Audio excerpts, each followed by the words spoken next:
సింగరేణి సంస్థ 2024-25 సంవత్సరంలో సాధించిన వాస్తవ లాభాలను ప్రకటించాలని, పెండింగ్ సమస్యలను తక్షణమే పరిష్కరించాలని డిమాండ్ చేస్తూ టీబీజీకేఎస్ ఆధ్వర్యంలో శుక్రవారం ఆర్జీవన్ అధికారులకు వినతి పత్రం అందజేశారు. ఈ మేరకు జీఎం కార్యాలయం ముందు టీబీజీకేఎస్ శ్రేణులు పెండింగ్ సమస్యలను పరిష్కరించాలని నినదించారు.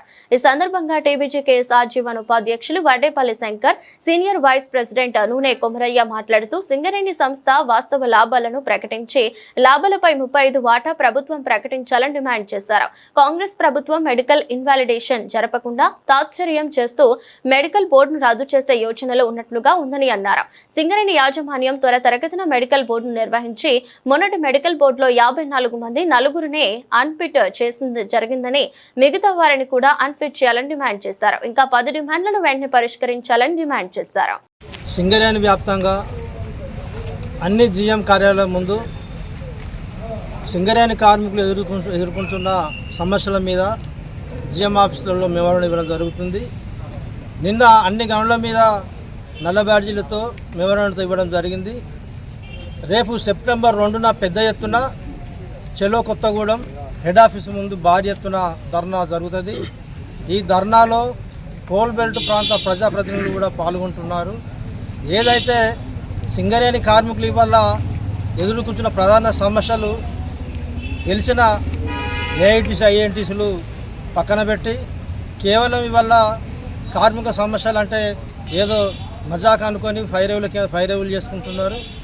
ఏ ఒక్క కార్మిక సంఘం గెలిచిన ప్రాధాన్య సంఘం ఐఎన్టీసీ అయినా, గుర్తింపు సంఘం ఏఐటీసీ అయినా కూడా ఇవాళ కార్మిక సమస్యలు గాలికి వదిలేస్తారు.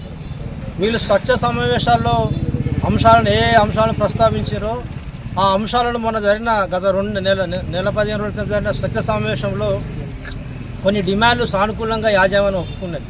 యాజమాన్యం ఒప్పుకున్న తర్వాత వెంటనే అది సర్క్యులేట్ కావాలి, మినిట్స్ రావాలి, అది ఇంప్లిమెంట్ కార్యవర్గానికి అంత ఇంప్లిమెంట్ కావాలి.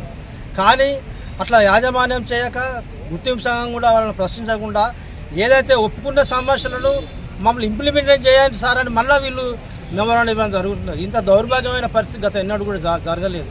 కాబట్టి వాళ్ళ సింగరేణి కార్మికులంతా కూడా కాంగ్రెస్ హటావో సింగరేణికి బచావో అనే దాని మీద ఉన్నారు. నల్ల బ్యాడ్జీలు పెడితే ఇవాళ మాకు ఎందుకు నల్ల బ్యాడ్జీలు పెడతలేరని సింగరేణి కార్మికులు మా యూనియన్ అడుగుతారు టీబీసీ. అయితే ఇవాళ ప్రధాన సమస్య లాభాల్లో వాటా. గత సంవత్సరము 4,200 కోట్ల సగం కట్టింపు చేసి సగము ప్రభుత్వం తీసుకొని సగంలో సగం పంచి 32% అన్నది లెక్కెత్తే 16% అవుతుంది.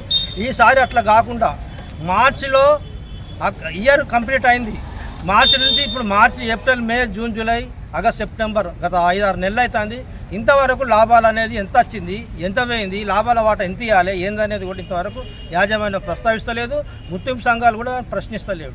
ఈసారి ఖచ్చితంగా లాభాల వాటా వెంటనే ఈ దసరా ముందు ఇవ్వాలి. లాభాల వాటా నికర లాభం మొత్తం ఎంత కుప్ప వచ్చింది ఆ కుప్పలో లాభాల వాటా ఇవ్వాలి తప్ప దాంట్లో కోతలు లేకుంటే ఇంకా అవి ఇవి చెప్తే తెలంగాణ బోగన్స్ చూస్తూ ఊరుకోదు. కాబట్టి ఖచ్చితంగా లాభాల వాటా ఇవ్వాలని తెలియజేస్తున్నారు.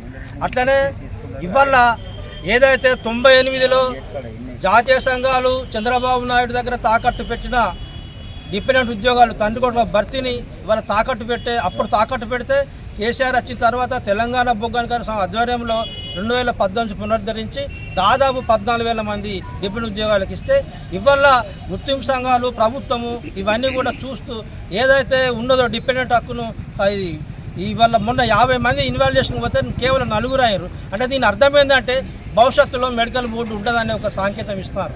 ఇవాళ భవిష్యత్తులో కూడా మళ్ళీ ఏదైతే 2018 ఉందో 22 సంవత్సరాల క్రితం జరిగిన సంఘటన ఏదో ఇప్పుడు పునరావృతం అయ్యే కాబట్టి దీని మీద కార్మికులందరూ ఐక్యం కావాలని కూడా కోరుతున్నాము. జై తెలంగాణ.